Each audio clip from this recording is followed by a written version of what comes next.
Hello everyone, so I am back again. I have no idea when I'm going to be uploading this video because I'm trying to get some pre-filmed videos done for those first couple of weeks when I go to university, because as of filming, today is Monday the 15th, I'll be going on Friday the 19th, so I have no idea what sort of my life is going to look like and what life with my housemates will be like. It's a whole new thing, so I'm kind of going to go down there, suss out what's going on those first couple of weeks, and then sort of see when I can film, if like maybe I'll be able to film more, or as I probably think it'll be, I might have to reduce to just once a week because I don't know what my class like schedule's gonna look like. But obviously I'll probably be busy. I want to get like a little job when I'm down there as well, so I'm assuming that life is going to be a lot busier for me than what it is at the moment. I literally don't do that much at the moment. You know, I work part-time some nights, but that's all I do at the moment. So life is probably about to get a lot busier for me, obviously socializing wise. If I, you know, join societies, which is my plan, you know, I'm gonna be booked and busy. But what I thought I'd do is I'd just do a couple of pre-filmed videos for those first 2 weeks and see where we're at. So this will either be uploaded this Wednesday or it will be a pre-film, so I have no idea when I will be seeing you guys, but oh well. So I thought I would do, since next Monday is officially the season of autumn, in my opinion, I fear it's already upon us. The weather, as you can probably hear, it is windy as hell outside. We have a storm coming through at the moment, so it is kind of crazy out there. You can probably hear it blowing through, but the weather, like, it's gotten a lot more rainy and a lot more chilly in the last couple of days, and after the boiling summer we've had in this country, I'm so relieved to get some cool weather. It has been great. So I thought I would do my autumn to be read list, and this stack of books I have, I can't even lift it up. I'm being like really over ambitious. I fear that I'm probably not going to read all of these, but I had to get these out of a box in my spare room because these are all the books I'm bringing with me to university. I had to prioritise things that I hadn't read because there is so many books on my shelf next to me here that I have read that I just have like an emotional attachment to, and I was like, you can't bring them, they have to stay here, you know, like, it's sad. But this is in no particular order either, so we're just gonna start with a bit of a classic here, but I've wanted to read this for ages, and that is The Picture of Dorian Gray by Oscar Wilde.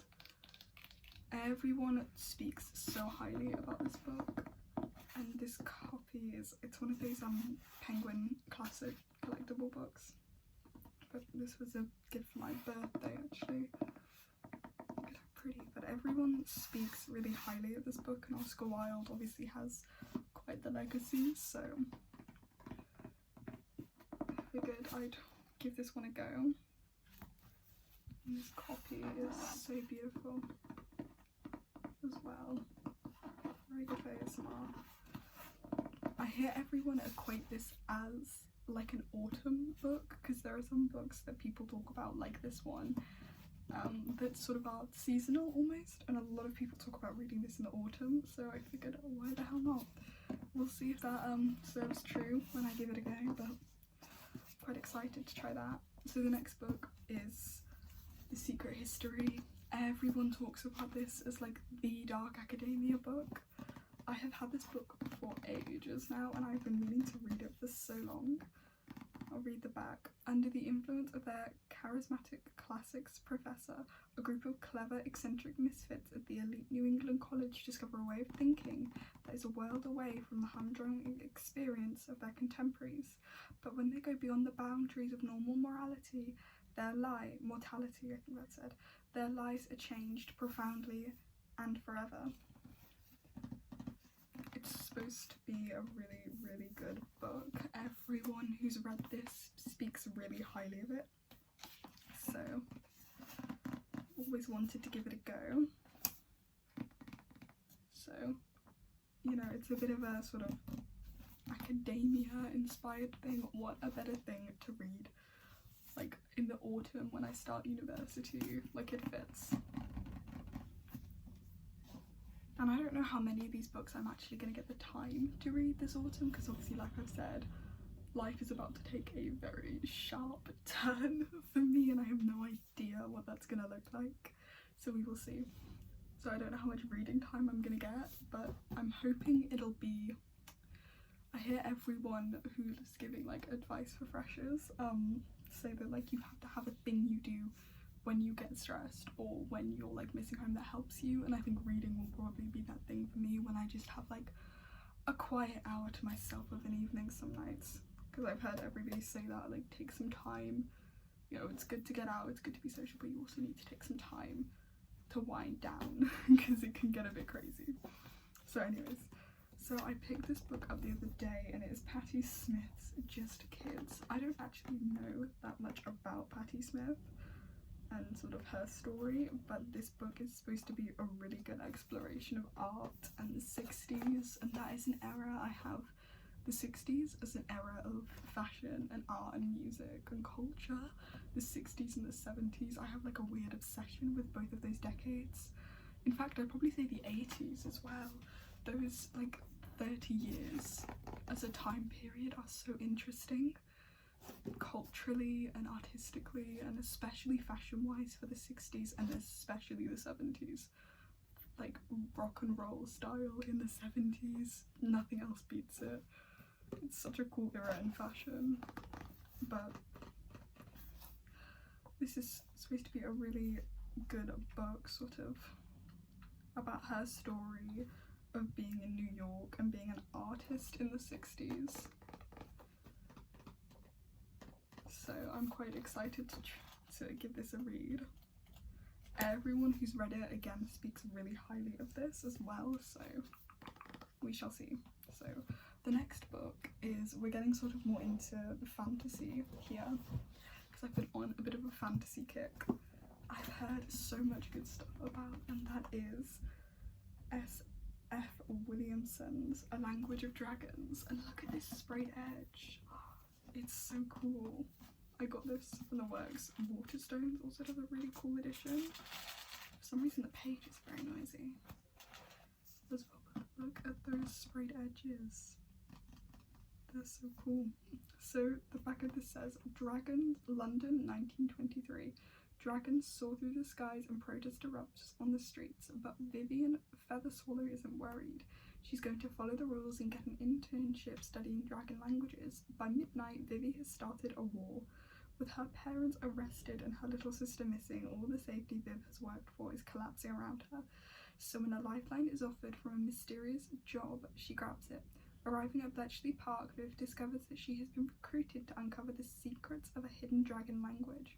If she succeeds, her family can all go home again. If she doesn't, they'll all die. But the more Viv learns, the more she realises that the bubble she's grown up in isn't as safe as she thought. How cool is that?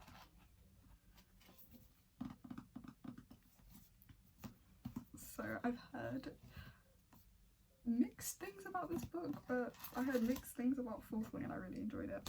I'm on a bit of a dragon kick as well, as the next two books will also prove. I have Olivia Rose Darling's Fear the Flames. This one sounds so cool. I'll read the back. Dragons were a myth in Rivarin until 5 eggs, long-fought fossils, hatched in the presence of Princess Elwyn. Jealous and fearful, King Garrett imprisoned his young daughter while desperately seeking a way to break her soul bond with the creatures. Many years after a daring rescue freed her, Elwyn is now a queen in her own right. She is ready to seek vengeance and save the precious dragons she was forced to leave behind. But to succeed, she will need to ally herself with Caden Vesels, the most ruthless commander in the kingdom and her father's sworn enemy.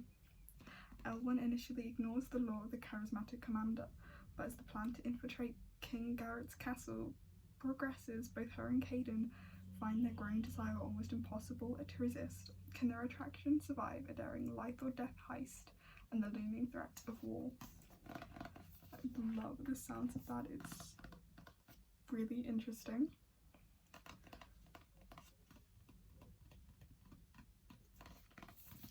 Like, I love the themes in that. Fantasy, politics, dragons, revenge, badass female lead and a little bit of a hint of a love story in there. It's got everything I want, so I'm really excited to give this one a go. And then another dragon related one is, another one I've heard mixed things on, is When the Moon Hatched. Look at how pretty that dragon is. That's such a pretty dragon. She's an assassin on the run. Rivia's job is to complete orders and never get caught until a rival assassin devastates her world and she is captured by a group of powerful fae. He's the dragon rider who will stop at nothing to save her. Crushed by the loss of his great love, Khan Vega hunts the world for answers. Then a clue lures him to the capital's high security prison where he finds Rivera. Together they'll burn it all down. Now they seek truths that threaten to shatter everything they knew about the world and each other. I love that. Generally, if it's got a dragon and some hint of a love story in the background, I'm down. Fourth Wing, When the Moon Hatched, Fear the Flames. I'm here for it all. And I love this cover, it's so pretty. So, the next few books are, I've got the Final Fantasy one is Once Upon a Broken Heart by Stephanie Garber. I think this book is related to the Carnival series as well in some way or another. I don't know. Heard a lot about it. But this is supposed to be really good. So Stephanie Garber is one of those authors who has had like hit after hit after hit. So there's got to be something there. So quite excited to give that one a try. I meant to read If Tomorrow Doesn't Come ages ago by Jen St. Jude. It's essentially about like there's 9 days left to live. Like there's a comet coming to Earth and these two girls have like 9 days left to live and they're in love with each other and they're trying to find each other and sort of spend those last few days together and like admit that they're in love with each other. I have wanted to read this for ages and ages and ages, but like I do not think I have the emotional capacity in me at the minute, because apparently it's really, as you can imagine, it's really sad. So one day I will have the emotional capacity to deal with this one, but at the moment that is not happening. Another book I picked up recently was more poetry, because of course this is William Wordsworth, a collection of his work.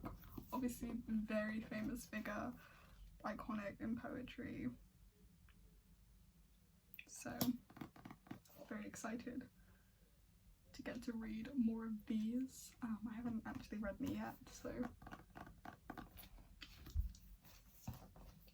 after my visit up to the Lake District I'd wanted to read more of his work for so long, so I picked this up.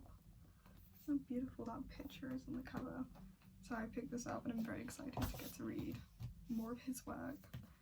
So the next one is very iconic, The 7 Husbands of Evelyn Hugo by Taylor Jenkins Reid. Does this book even need an introduction? Everyone, like I've had this recommended to me by so many people and I've been meaning to read it for ages and ages and ages.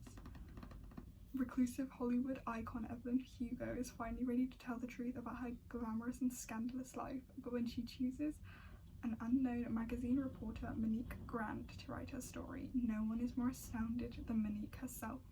From making her way to Los Angeles in the 1950s to leaving show business in the 80s, and of course the 7 husbands along the way, Evelyn unspools a trail of ruthless ambition, unexpected friendship and a great forbidden love. But as Evelyn's story nears its conclusion, it becomes clear that her life intersects with Monique's own in a tragic and irreversible way. How cool is that? Everyone like went nuts about this book and I've been meaning to read it for ages. Taylor Jenkins Reid has become, obviously she wrote Daisy Jones and the Six, which is another book I am dying to read as well. There are so many books I don't have yet that I really want to read. Where the Crawdads Sing is another one, and Normal People by Sally Rooney. And they both die in the end. A few of them that I really want to read but I don't have yet. I put myself on a book buying ban until some of these are read because it is getting a little bit out of control now, but there's so much to read in the world. There is so much to read. And the last one, I picked this book up in the Lake District, and I am about to butcher the pronunciation of the title, so I'm so sorry. It's by Hwang Bo Rim. Welcome to the Nyam Dong Bookshop. I definitely pronounced that wrong. This is South Korean, and it's about a woman who she's, you know, got this perfect life, perfect husband, and like good job, but she's really burnt out. And she's like not happy, and so she quits her job, gets a divorce, and decides to open a little bookshop cafe. And it's a real cozy story about like recovering from burnout and just sort of learning to be again and learning to take it slow. And there are so many books coming out of countries like Japan and South Korea, sort of with those narratives. There's, everyone's talking about at the moment, Murder at the Black Cafe, which I really want to read, and well, I think it was Osaka, Welcome to the Osaka Bookshop, or something along those lines. I don't think it was Osaka, it was another place, but I can't remember the name of it. But everyone talks about that one as well, and I really want to read that one too. But this one looks really cute. It's got a cute little cover, so I'm really excited to read that one. Love me a good bit of cozy fiction. I've always sort of been a bit turned off by some of it though, like that whole pumpkin spice cafe thing. The amount of books that author put out in the last year just rubs me the wrong way. You know, it's like, how are you writing 6 books in a year? Either that's a hell of a lot of talent, or there is just like a lack of quality control going on there. Oh, my hair's gone mad. But I don't know, I've never read it. If anyone's read that book, that like pumpkin spice cafe book, or whatever the hell it's called, anyone's read that, is it actually any good? I need to know, because some people are like, oh, it's a micro trend book, the writing's bad, and other people are like, it's so cozy and fun, and I don't know. I don't know how I feel about the idea of it, but I've never read it, so it's like, do I keep an open mind and give it a chance? You know, because some of these book talk books have really surprised me, Fourth Wing being a key example of that. If He Had Been With Me, The Cruel Prince. So many of these do get a bad rap simply because they're popular, you know. So, anyways, it's my little hot take, my little vent, but those are all the books. I'm probably not going to read all of these within the autumn. Some of these might spill over to the winter. I might end up picking up another book. I might not have time, but we'll see. This is my over-ambitious... How many books? Wait, 1, 2, 3, 4, 5, 6, 7, 8, 9, 10, 11 books. I've read about 25 books so far this year, which for me is like, ooh, that's good. That's good as hell. I've read 25 books this year, but we will see. We will see if I finish these 11. I probably will not, but oh well. So I've no idea when I'm going to upload this, but who knows. So I hope you guys enjoyed this video, and I will see you in the next video.